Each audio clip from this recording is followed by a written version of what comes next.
Boa tarde. Estamos aqui de volta para mais um dos vídeos dessa série que tem como objetivo explicar o básico, o essencial do sistema de julgamento do Carnaval de São Paulo. A gente faz alguns paralelos com outros carnavais, mas a essência é trazer o enfoque para o Carnaval de São Paulo. Esse vídeo faz parte do material introdutório para o nosso curso de pós-graduação da Sensupeg de Gestão e Design do Carnaval, dentro da cadeira de Justificativa e Julgamento do Carnaval. Mas a gente resolveu também compartilhar com mais pessoas para que vocês tenham acesso a, a essas informações que são importantes para todos que pensam e querem olhar um pouquinho melhor para o Carnaval de São Paulo, querem entender um pouquinho melhor como é que eles funcionam. Recordando que durante esses vídeos a minha ideia é explicar um pouco de como esse julgamento é feito e de como ele evoluiu ao longo dos últimos anos, né, para dar base para os debates que vão acontecer em sala de aula. Para quem não é do curso, serve como um caminho interessante para vocês se aprofundarem um pouco melhor nesses estudos dentro dessas diretrizes básicas, tá? Lembrando que eles têm realmente um objetivo bem introdutório, então se você já entende bem como funciona o julgamento dos quesitos que a gente vai tratar nesse vídeo, que são fantasia e alegoria, esse vídeo talvez não seja para você. Se você entende mais ou menos, coloca aí na velocidade acelerada só para você pegar as informações que podem te interessar. E se você conhece pouco do sistema de julgamento, esse é o vídeo importante para poder nivelar o nosso conhecimento e facilitar o aprofundamento dos nossos debates, tá bom? Então, a gente começa hoje falando a respeito de fantasia. O quesito fantasia, então, vai julgar, por óbvio, todas as fantasias que a escola apresenta, exceto algumas dessas fantasias. O que eu quero dizer com isso? Comissão de frente, por exemplo, como tem um quesito específico que julga a comissão de frente, a fantasia da comissão de frente não é julgada no quesito fantasia, é julgada no quesito comissão de frente.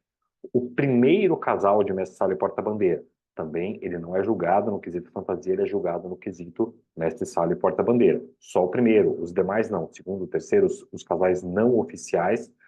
O casal oficial ele é marcado pela presença do pavilhão oficial, ou seja, o jurado recebe uma foto do que seria o pavilhão oficial e aquele casal ele não vai julgar dentro do quesito dele. Todos os outros, se tiver uma falha de fantasia, de acabamento, se tiver uma falha que ele entenda de realização, ele vai despontuar. Mas o primeiro casal não está em julgamento no quesito. E existe uma série de outras pequenas exceções que são previstas no manual. A gente não vai, nesse vídeo, esmiuçar cada uma delas, suas razões e por que não é julgado, mas é importante que vocês saibam que algumas fantasias não são julgadas dentro do quesito fantasia, tá? Então, como eu disse já em outros vídeos, quando você julga fantasia, você teria uma miríade, teria diversas formas diferentes de avaliar uma fantasia. Você pode avaliar uma fantasia pelas maiores fantasias, por exemplo. Eu vou dar notas maiores para as maiores fantasias. Seria um critério, não é o critério que a gente adota, tá? Mas é uma forma possível de você julgar fantasia. As mais coloridas é uma forma possível. Não é esse critério que o Carnaval de São Paulo adota. O Carnaval de São Paulo adota 3 pontos como base do julgamento de fantasia. Um deles é a uniformidade. Já vou explicar direitinho o que é a uniformidade, mas seria, em essência, a igualdade entre todas as fantasias. 2, o acabamento ou a integridade das fantasias, se elas estão inteiras, não estão quebradas. E o terceiro seria a realização, seria o uso de cores, formas e materiais para a criação de um impacto. Perceba que não está, então, incluído dentro do julgamento de fantasia o impacto que elas causam, não está incluído no julgamento de fantasia a criatividade do uso de materiais, no sentido do inovador, no sentido do novo, no sentido do mais caro, do mais barato. Essas coisas não estão em julgamento. O bom gosto, que é uma palavra que aparece em alguns manuais de julgamento de outras praças, como a Vitória aparece, eu acredito que o Rio, não tenho certeza se usa exatamente a palavra bom gosto, mas tem uma coisa um pouco mais próxima disso. Carnaval de São Paulo não avalia aspectos subjetivos da fantasia, ou pelo menos declaradamente subjetivos. A gente vai chegar nesse debate daqui a pouquinho. Em essência, o que o Carnaval de São Paulo tenta avaliar são os aspectos administrativos do processo de confecção de fantasia. O que eu quero dizer com isso? A escola se propõe a um projeto e esse projeto precisa estar na avenida. Aquilo que a escola disse que vai apresentar tem que ser apresentado. E como que isso é avaliado? Através de uma pasta que o jurado recebe com uma foto de todas as fantasias, uma foto em preto e branco, em tamanho pré-definido, ou seja, um tamanho suficiente para que o jurado entenda a fantasia pela leitura da foto, e ele vai comparar com o que está na avenida para saber se a fantasia corresponde àquilo que a escola se propôs a apresentar. Desde já, é importante deixar claro que o conteúdo, o tema da fantasia, se a fantasia significa aquilo que significa de verdade, isso não é julgado em fantasia. Tem um outro quesito para isso, que é o quesito enredo. No quesito enredo, tudo que faz alusão à história, tudo que se envolve com a história da escola, com o tema da escola, vai ser julgado em enredo. Fantasia julga exclusivamente aspectos materiais, artísticos e administrativos da confecção daquela fantasia em si. O que significa que, se uma fantasia se propôs a ser um gato e na avenida é um rinoceronte, mas aquele rinoceronte está perfeitamente bem feito, uniforme, bem acabado, com bom uso de cores e materiais, o jurado de fantasia não pode entrar nesse campo. Quem vai entrar é enredo, não é que não é julgado, mas é julgado em enredo.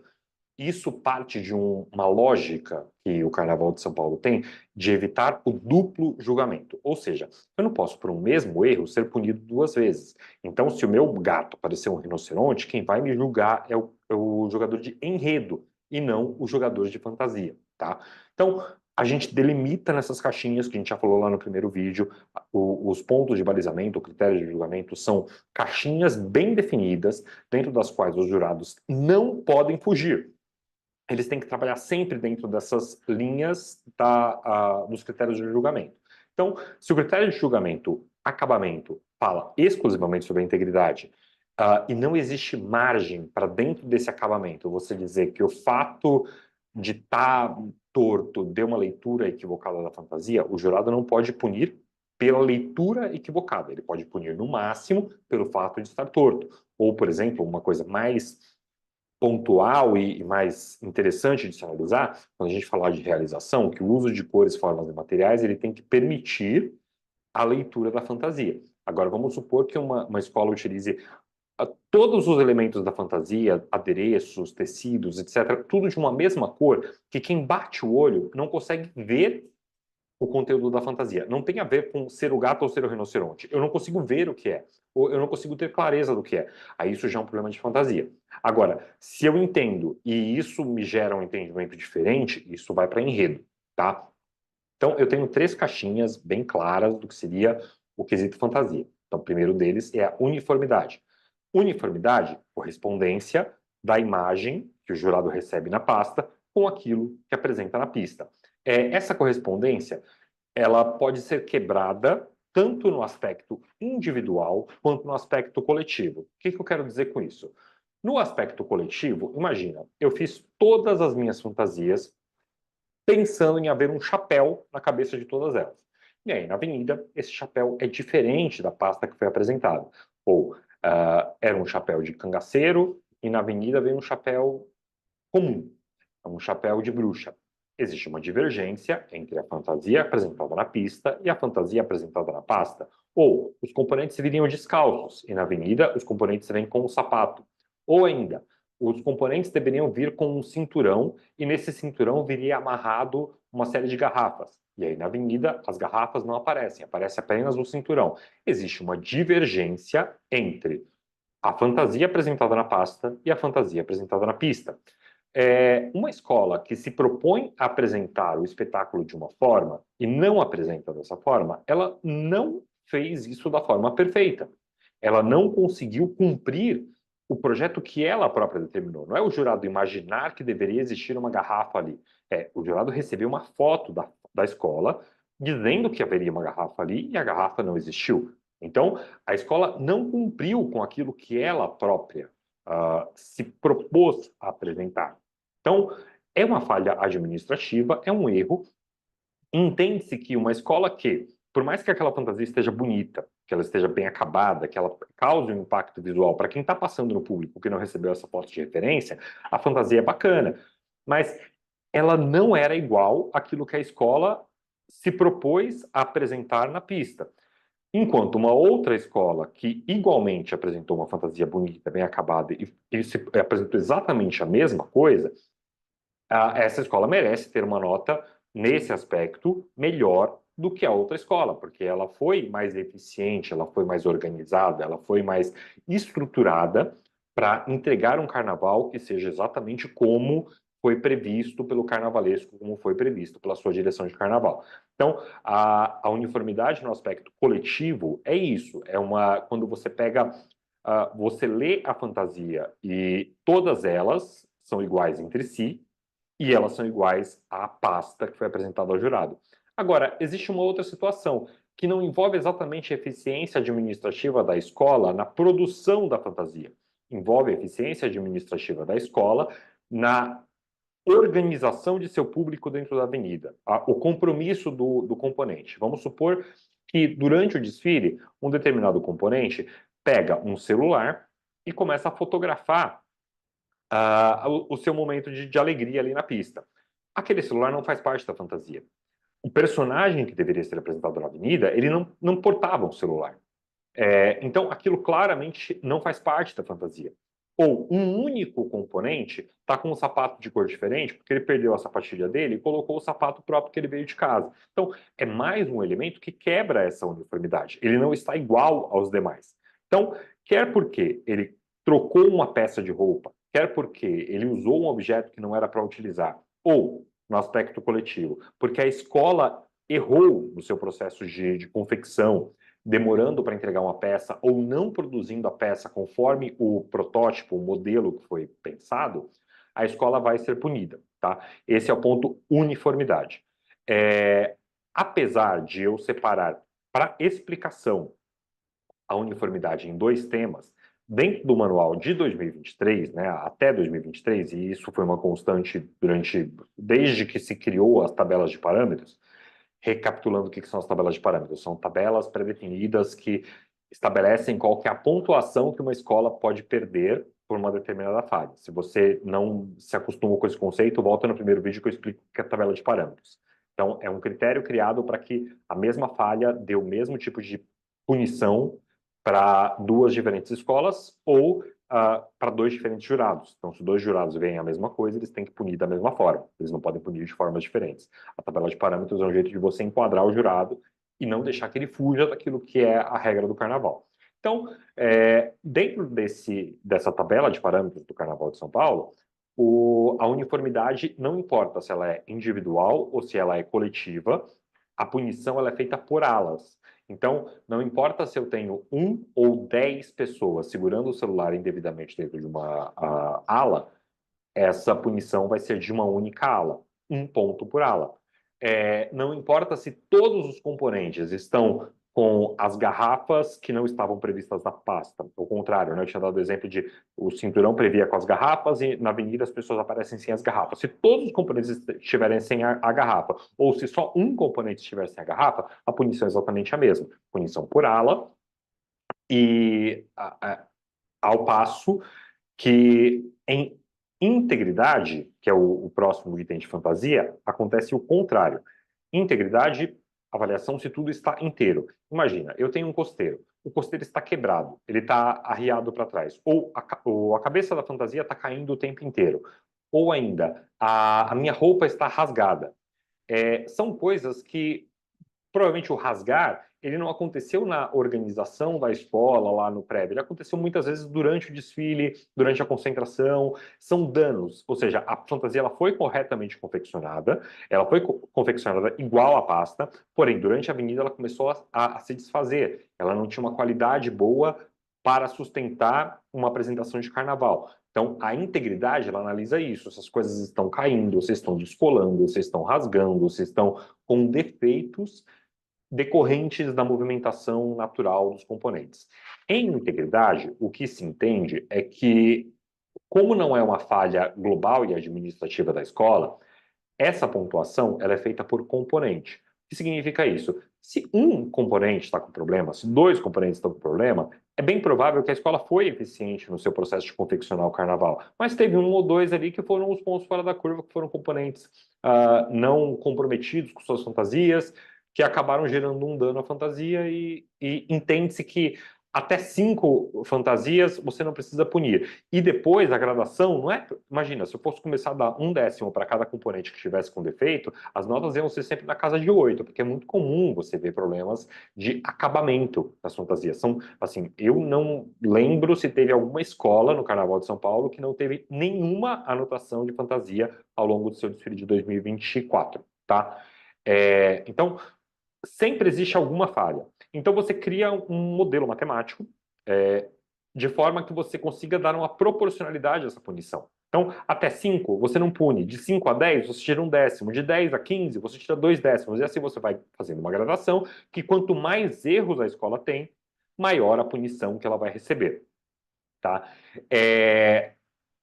Quando o jurado avalia essa questão, ele já recebe uma ressalva dizendo que existem a fantasia, o componente não é um robô e a fantasia de carnaval, ela não é aquela fantasia, não é aquela roupa feita para durar por anos. Ela é uma fantasia que tem que ser mais barata para você tornar o carnaval mais inclusivo, o espetáculo mais bonito. Então, é natural que no processo de movimento do componente, pequenas variações de posição, etc., elas vão acontecer. Ela não é para ser 100% perfeita, porém, quando você percebe que existe um dano de verdade, aí o jurado começa a fazer as suas anotações até chegar no limite de 5 para chegar na despontuação de 1/10. Perceba então que são dois modelos diferentes, para uniformidade e para acabamento barra integridade.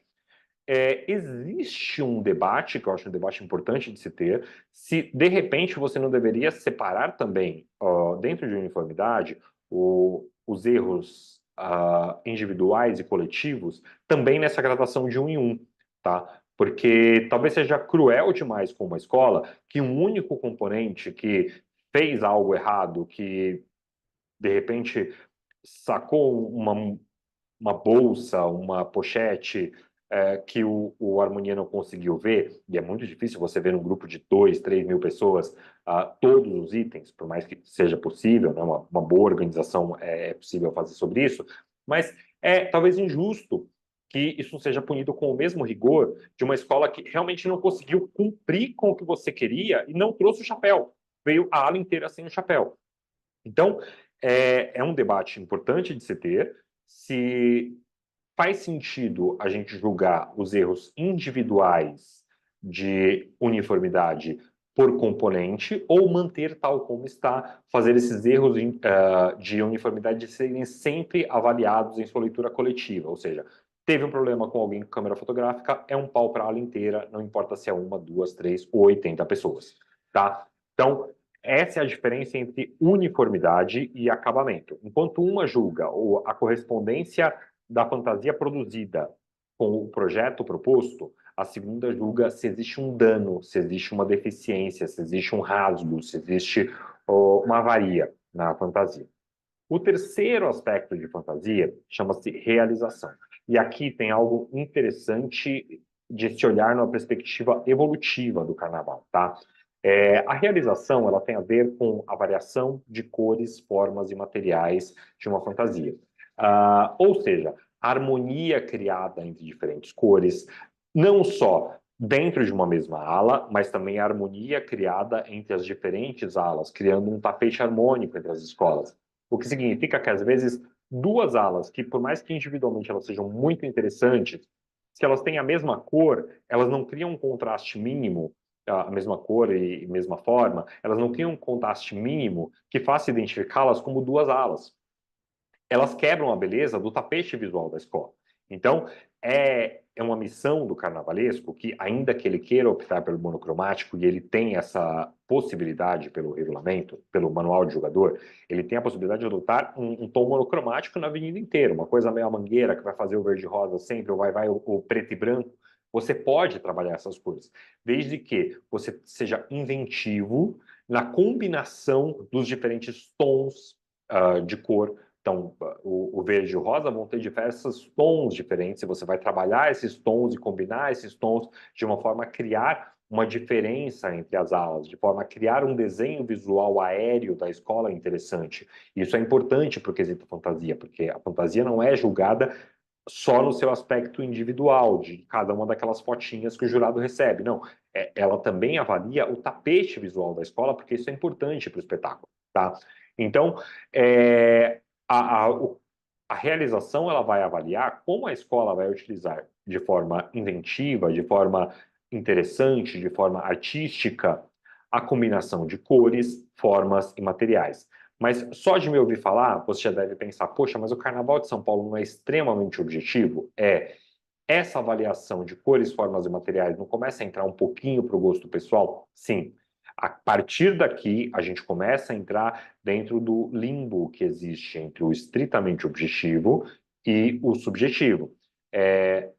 O que São Paulo tenta buscar, aos poucos, é deixar um julgamento um pouco mais técnico da arte. O que eu quero dizer com isso? Quando você pensa na combinação de cores, formas e materiais, existe uma ciência por trás disso. Não é algo que o carnaval inventou, tá? As artes como um todo se utilizam de padrões cromáticos. Quem estuda um pouquinho de composição de cores, cores complementares, você vai entender que existe um estudo que envolve matemática, que envolve a psicologia, que envolve muitos aspectos que compõem o impacto que uma cor traz para você e a combinação de cores traz para você. Da mesma forma, existe uma análise do efeito que determinados materiais vão criar dentro de determinadas circunstâncias. Então, o desfile à luz do dia, com o sol batendo, ele vai ter um efeito diferente de um desfile à noite, com a luz dos refletores. Então, existe uma inteligência e uma ciência por trás disso, que pode ser julgada de uma forma objetiva, e essa é a intenção do manual quando ele estabelece esse parâmetro de realização. Eu entendo que é isso, porque de outra forma não haveria sentido em colocar realização dentro do manual do jogador estritamente objetivo, tá? Não se busca uma subjetividade de dizer gostei e não gostei. O que se julga é essa combinação de cores não foi favorecida por essa forma de disposição dentro da avenida. Não criou o impacto ou o efeito pretendido pela agremiação. É um pouco essa leitura que se faz de realização. E a forma de se interpretar isso aí já cai para uma dificuldade muito grande. A gente já teve ao longo da nossa história tanto critérios talvez exageradamente estritos. A gente tem ali por volta de 2015, 2016, uma grande coordenadora de jurados, uma estudiosa de moda, que é a Elga Buch, que foi a responsável pela criação da tabela de parâmetros, o primeiro a primeira semente da tabela de parâmetros foi dela, e aí na época eu trabalhava como um apoio do departamento de jurados da Liga, comecei a trazer essa tabela de parâmetros para outros quesitos também, a pedido dos presidentes. A Elga, dentro dos seus estudos, ela foi tentando buscar formas objetivas de dizer o que são as variações de cores, formas e materiais. Mas acabou sendo estabelecido ali um parâmetro que talvez foi estrito demais, que seria não repetir determinados padrões. Então, por exemplo, se você está usando sandália numa ala, a próxima ala não pode usar sandália. A próxima ala tem que usar um sapato. Ou a próxima ala tem que usar um chinelo. Até que a próxima ala venha descalça. Mas você tem que ter modelos diferentes. Você não pode ficar repetindo cores. É, Esse foi um critério, eu entendo, na minha opinião, de boa vontade, mas que talvez tenha sido mal interpretado por alguns jurados, que apontaram isso de uma forma estrita demais. Vou te dar um exemplo simples. Se você está trabalhando com um enredo de base indígena, dificilmente você vai trabalhar calçados, né? Calçados fechados, botas e coisas do tipo. Assim, se você está trabalhando com um enredo que trabalha os orixás, é bem provável que você vai trabalhar essencialmente com sandálias, porque tem a ver com o teu enredo. Então, faltou talvez uma certa malemolência ali de entender a adaptação de alguns temas a determinadas combinações. Por outro lado, isso gerou uma reação que foi cortando e mitigando bastante esse item de realização, a ponto de, nos últimos anos, é extremamente raro, alguma escola sofrer uma punição por isso.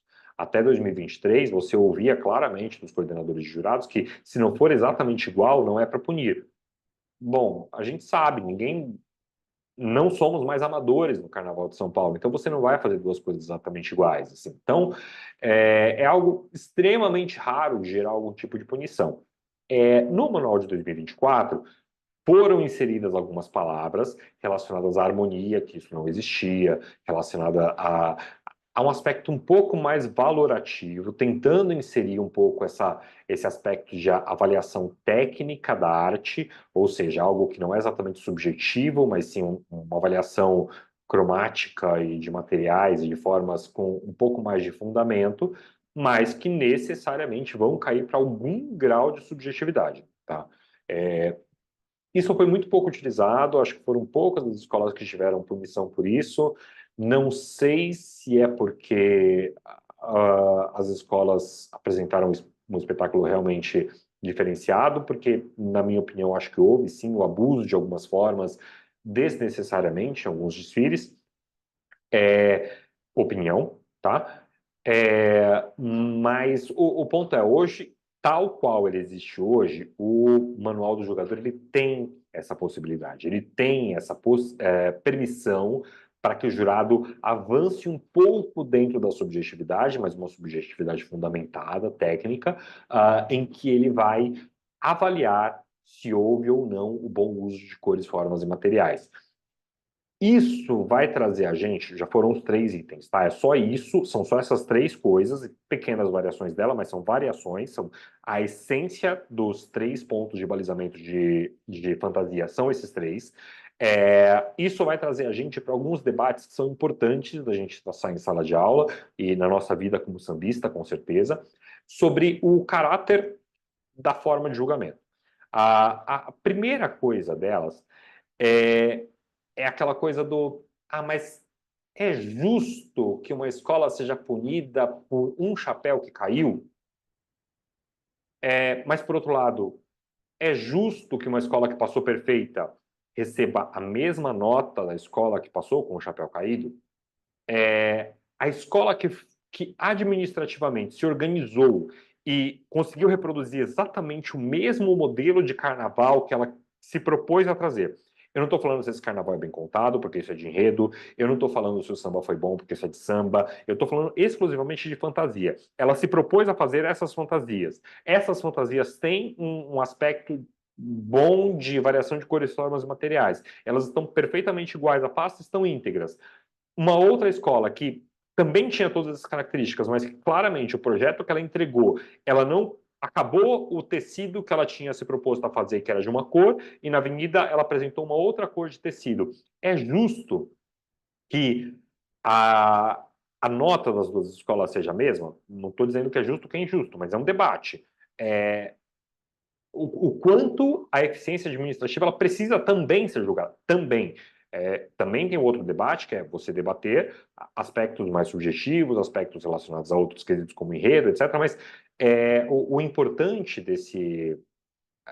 dessa digressão aí que eu faço é não se pode ignorar, talvez, na opinião de muitas pessoas, e é por isso que hoje o manual pensa dessa forma, não se pode ignorar a importância de uma escola conseguir entregar o que ela prometeu.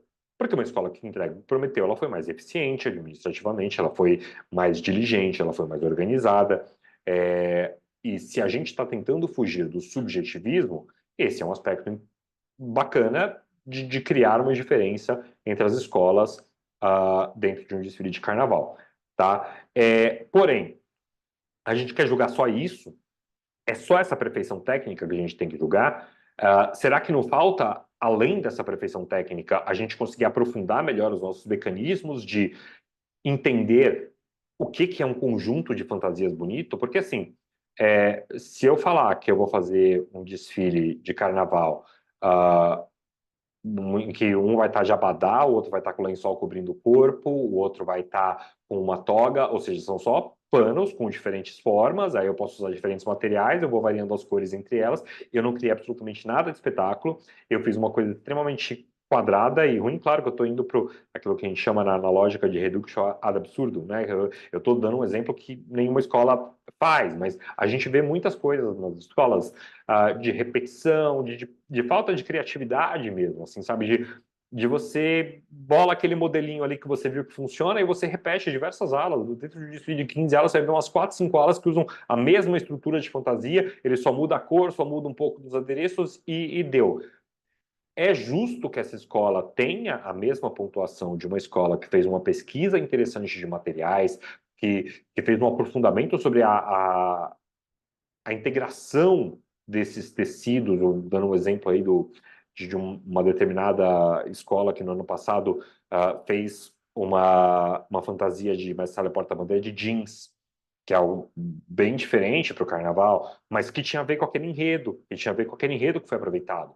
Então, isso tem que ser negligenciado dentro da análise do carnaval, dentro da análise da qualidade das fantasias.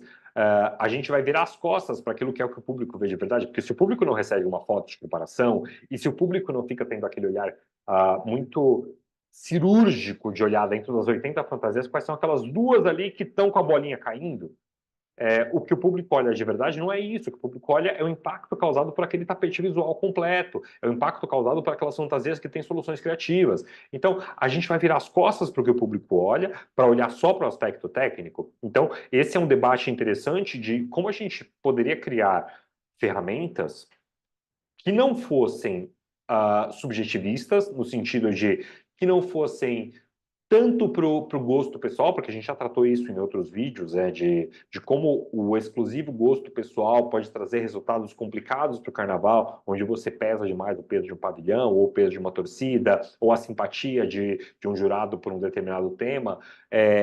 Isso também não é bom para o carnaval, o subjetivismo extremo. Tentar criarmos ferramentas que permitam que haja uma avaliação por parte do jurado que seja técnica, mas que não se desgarre da opinião do público. Eu não tenho uma solução fechada e pronta para isso, acho que ninguém tem, mas faz parte do debate que a gente tem que estabelecer para poder fortalecer o julgamento de carnaval aqui em São Paulo e em outras praças também. E uma outra coisa, um outro aspecto, um outro debate que surge bastante quando se fala, principalmente de fantasia, mas também em outros quesitos, alegoria que a gente vai falar já já, a história do jurado conferente, né? Que é o jurado que ele não vem para a avenida para olhar o, a qualidade do desfile, o conjunto do desfile. Ele vem para a avenida para contar quantos componentes estavam com um pedaço da fantasia quebrada, quantos componentes estavam com a fantasia divergente da pasta de jurados.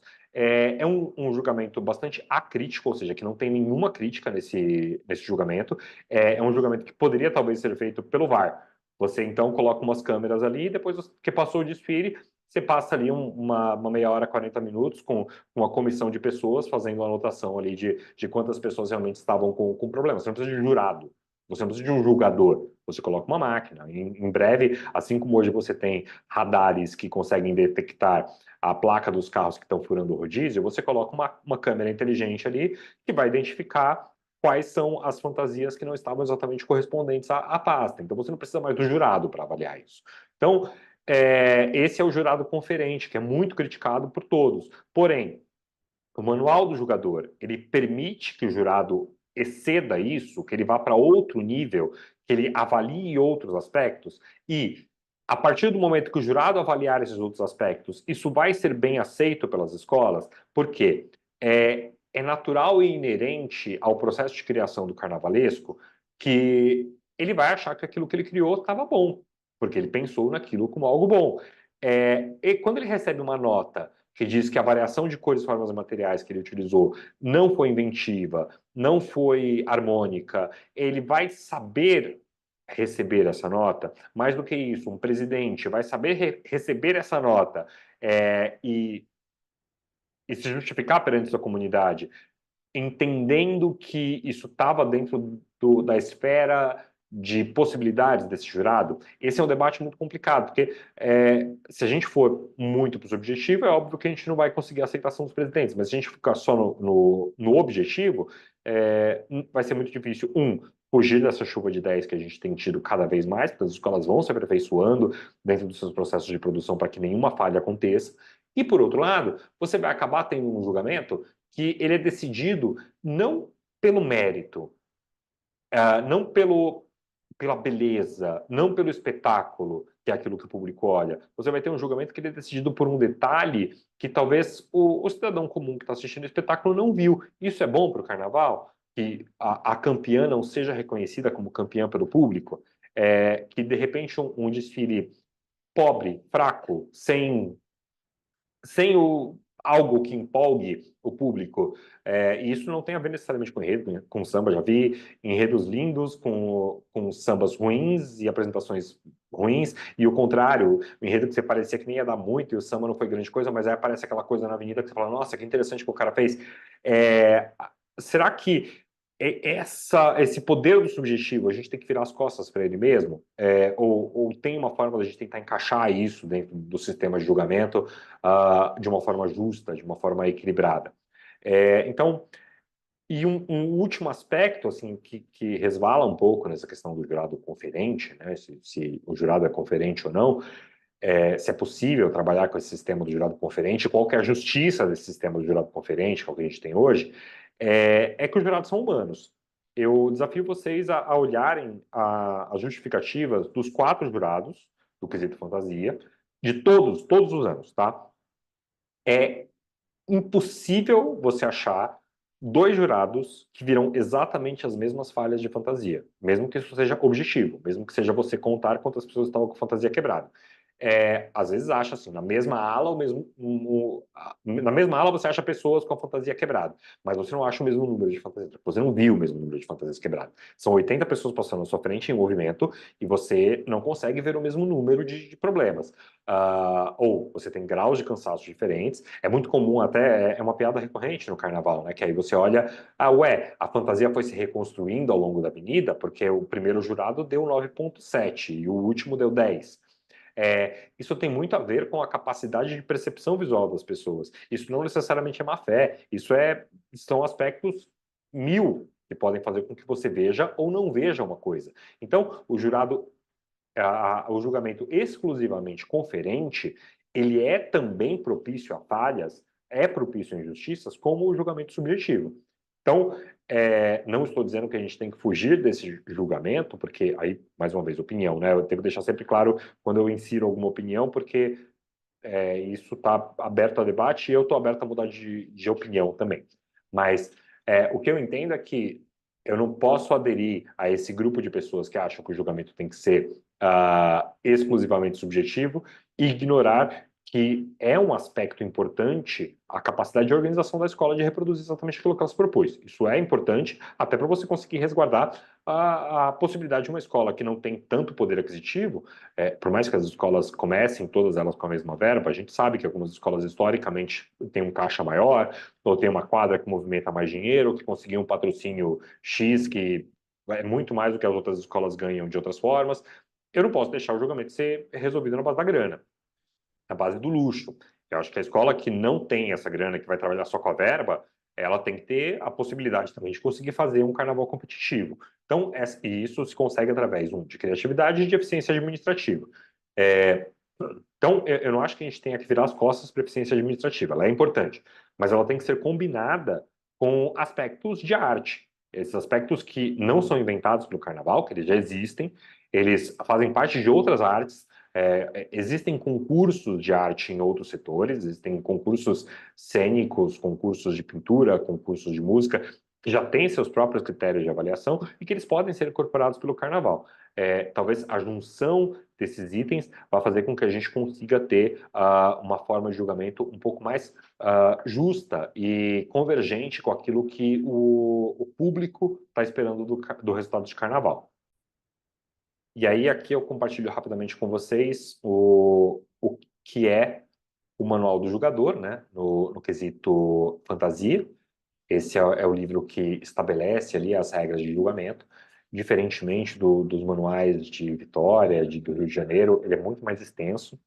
Ele traz muito mais exemplos de situações, aqui ele define um pouco o que é a uniformidade. O manual não faz essa diferenciação, como eu já disse, entre o erro individual e o erro coletivo. Ele estabelece algumas regras para dizer que a divergência de tamanho, por exemplo, de fantasia, se uma pessoa está com uma fantasia um pouco mais larga que a outra, isso não é uma falha de uniformidade necessariamente, desde que não descaracterize aquela fantasia. Então, é, aqui você tem uma definição do que seria o acabamento, né? E por fim, uma definição do que seria a realização, com aquelas palavras-chave que eu falei para vocês que foram inseridas no manual de 2024, mas ainda sem grande uso, relacionadas à harmonia, proporção e o efeito causado pela fantasia, tá? Aqui também você vê a possibilidade, né, estabelecida pelo manual do uso monocromático. A monocromia não é um problema do carnaval, desde que a proposta contribua esteticamente para a apresentação da fantasia. Se a sua monocromia ela prejudicou a leitura, se ela foi feita de uma forma equivocada, ela tem que ser punida. É isso que o manual prevê. Aqui são aqueles exemplos que eu disse de fantasias que não são julgadas dentro do quesito fantasia, tá?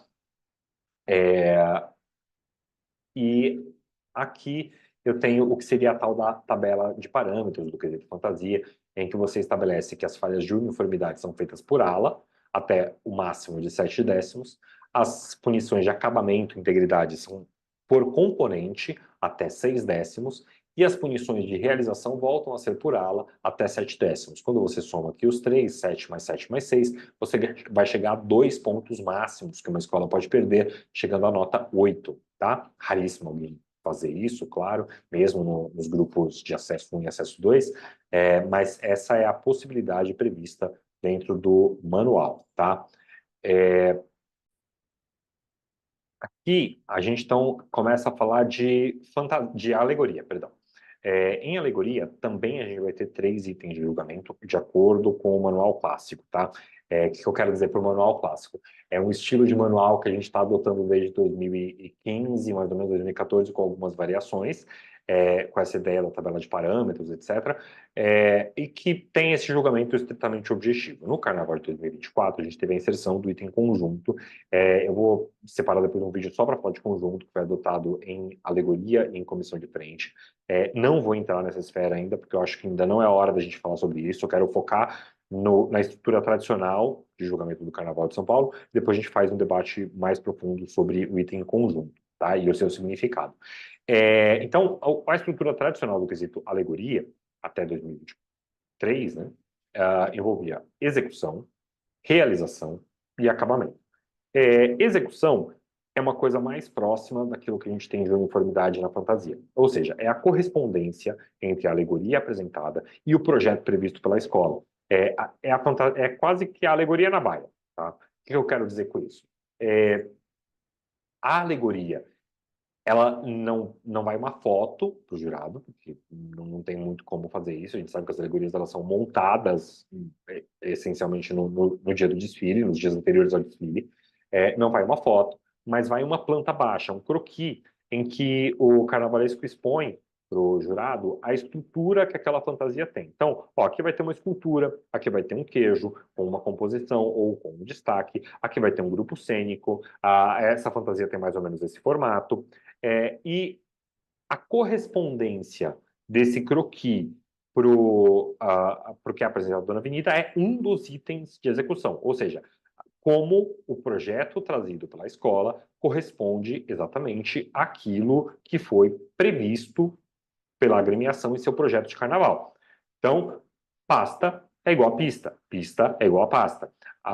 Então, se uma agremiação previu ali que havia um queijo e em cima desse queijo havia um destaque, se no dia do desfile o destaque não estiver lá, o jurado vai despontuar e dizer que ali houve uma falha de execução. Além do croquis, a escola também manda um texto explicativo da alegoria. Então, vamos supor que a escola descreveu que haveria um destaque representando um pavão. E aí, na avenida, vai um destaque com o leão. Isso também é uma falha de execução. Ou ela descreveu que o grupo cênico teria determinado comportamento, e esse grupo cênico não tinha esse comportamento. Ou ela descreveu que a fantasia jorraria água na avenida, e na avenida não houve água. Então, são falhas que divergem do projeto apresentado pela escola. Se existe essa divergência, há uma falha de execução. Quer porque a divergência foi em relação ao croquis, quer porque a divergência foi em relação ao texto apresentado pela escola. Além disso, existe mais uma possibilidade de divergência, que é aquela que você insere algo que não deveria estar ali. E essa inserção pode ser maior, sim, a escola não falou que haveria ali um destaque e apareceu um destaque, ou algo menor, a escola esqueceu uma tesoura em cima da avenida, da alegoria, por exemplo, ou a sacola, que um componente estava ali que subiu lá para fazer parte de um grupo cênico, ele trouxe uma sacola consigo e deixou a sacola em cima, que era a sacola das roupas dele, que ele deixou lá em cima do carro e o jurado viu. Isso é uma falha de execução. Então, são problemas de divergência entre o projeto previsto pela escola e aquilo que foi apresentado na avenida. Mais uma vez, como a gente falou em fantasia. Faz parte das coisas que o Carnaval de São Paulo quer avaliar a eficiência administrativa da escola. Você tem um projeto a ser cumprido e você tem que ser eficiente no cumprimento desse projeto. Se você não for organizado, você vai errar, você vai deixar coisas equivocadas, você vai fazer um croquis que não conversa com aquilo que você trouxe para a avenida. Muitas vezes isso decorre do fato de você ter terminado a sua alegoria aos 45 do segundo tempo, já depois de você ter entregue a pasta. Normalmente, uma falha desse tipo é uma falha de planejamento. Tá? Há casos de distração também, mas normalmente é uma falha de planejamento. Então, a escola que se planeja melhor e se organiza melhor, ela é justo que ela receba uma nota melhor que aquela que se organizou pior, que se planejou de uma forma pior. Por outro lado, aí a gente vem aqui para realização. Realização vai ser uma coisa parecida com o que a gente tem também lá em fantasia, que é essa variação de cores, formas e materiais entre os carros, a composição harmônica de cores, formas e materiais dentro deles. Mais uma vez, eu posso trabalhar um carro monocromático, mas se esse carro monocromático for feito de uma forma que os tons e sobretons, o uso de luzes, o uso de cores, criem um efeito interessante, isso vai ser reconhecido pelo jurado como uma virtude e ele não vai tirar ponto. Porém, se essa monocromia prejudicar a leitura da fantasia, você não conseguir enxergar o que está acontecendo, ou não criar um impacto estético interessante, isso vai gerar uma punição para a escola. Então, a realização, tal qual acontece lá em fantasia, ela tem por objetivo avaliar um aspecto que resvala de novo no subjetivo.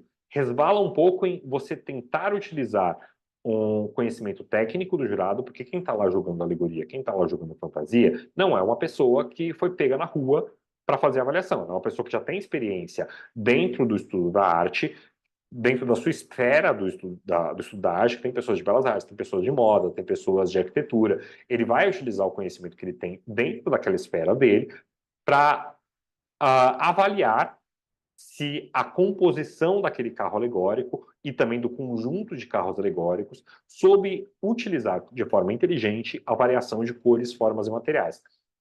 Se você começar a pensar em como a justificativa dessa poderia ser escrita, você já entende aonde que a porca torce o rabo. É muito difícil para carnavalescos, para presidentes, para comunidades receberem uma variação negativa nesse aspecto. Porque as paixões impedem, às vezes, a racionalidade de entender que existe uma esfera de subjetividade aí que foi entregue ao jurado. Se você não entregar essa esfera de subjetividade ao jurado, é só elimina a realização.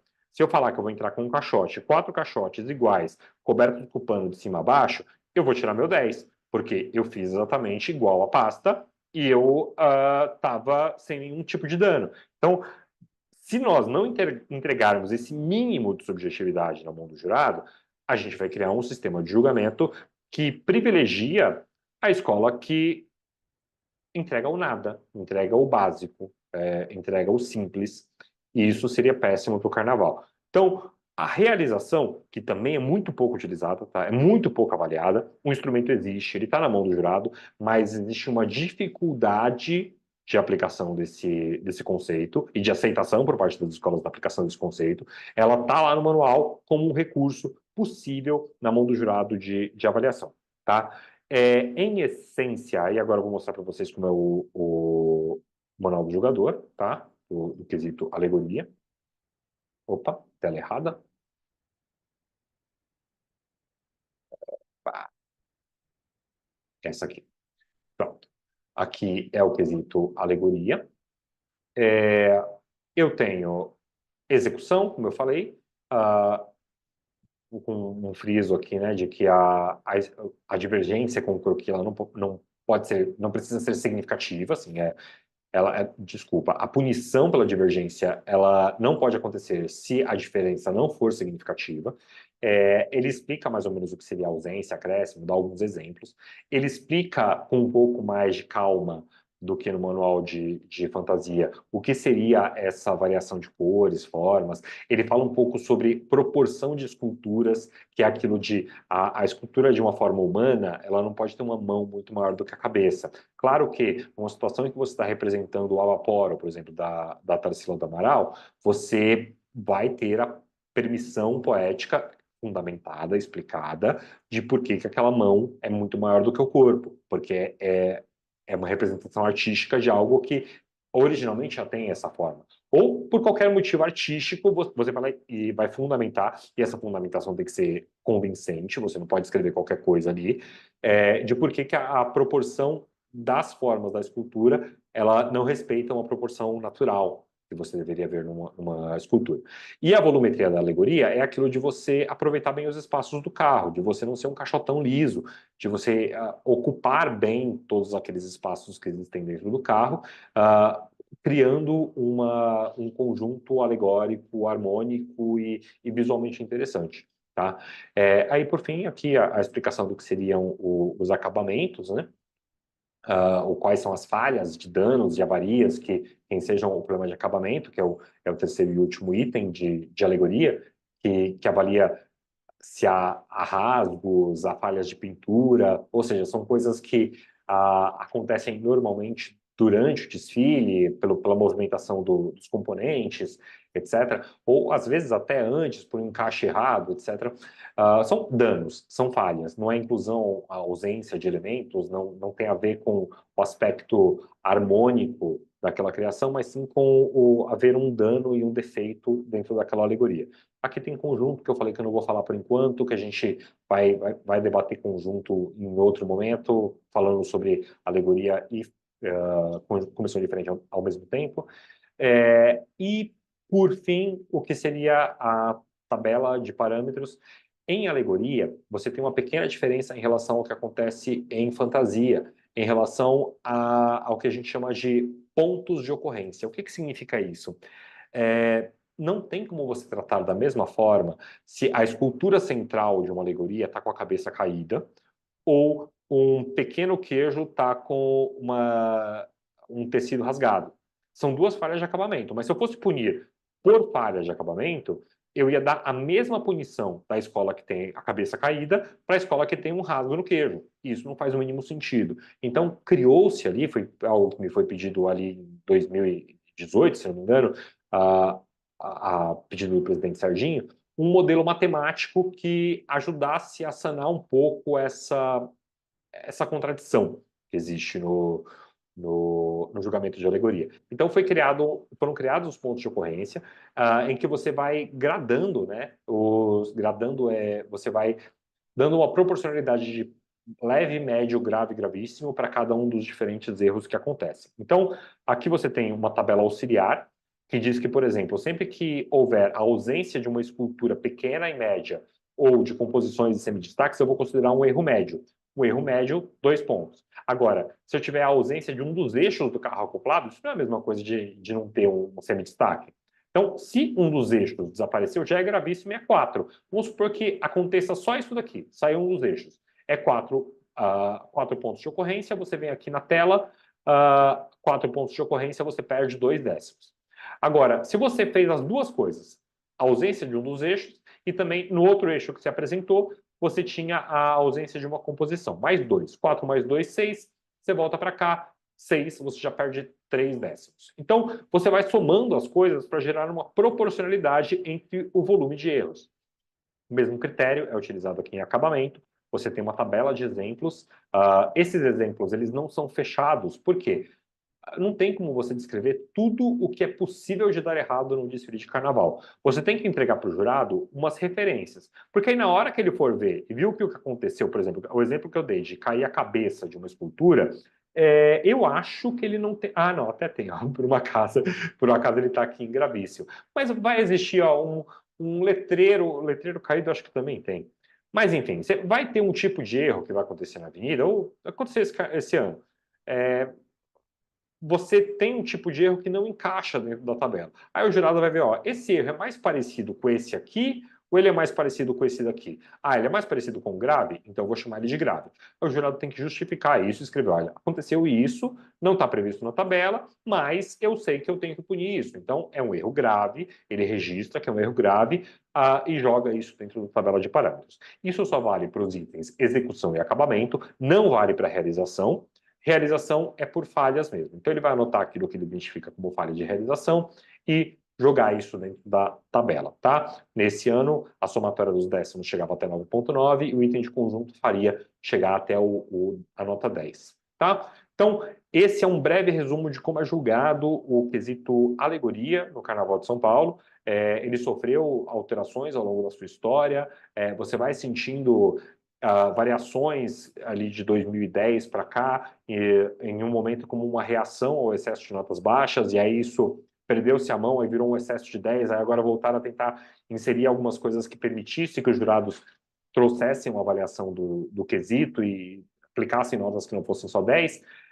A inserção da subjetividade, primeiro de uma forma mais tímida com realização, agora de uma forma um pouco mais escancarada com o conjunto, e vamos ver o que vai acontecer a partir de agora, porque existe, claro, uma insatisfação de algumas escolas que foram punidas em conjunto, é natural que elas se sintam insatisfeitas, mas é importante que a gente debata coletivamente para entender se o melhor é a gente retirar isso ou se é a gente tentar melhorar, tentar qualificar o jurado, tentar criar formas de que um pouco de subjetividade entre no julgamento de alegoria, tá bom? Esse foi o resumo que serve de base aí para a nossa aula da próxima semana, tá? Um abraço.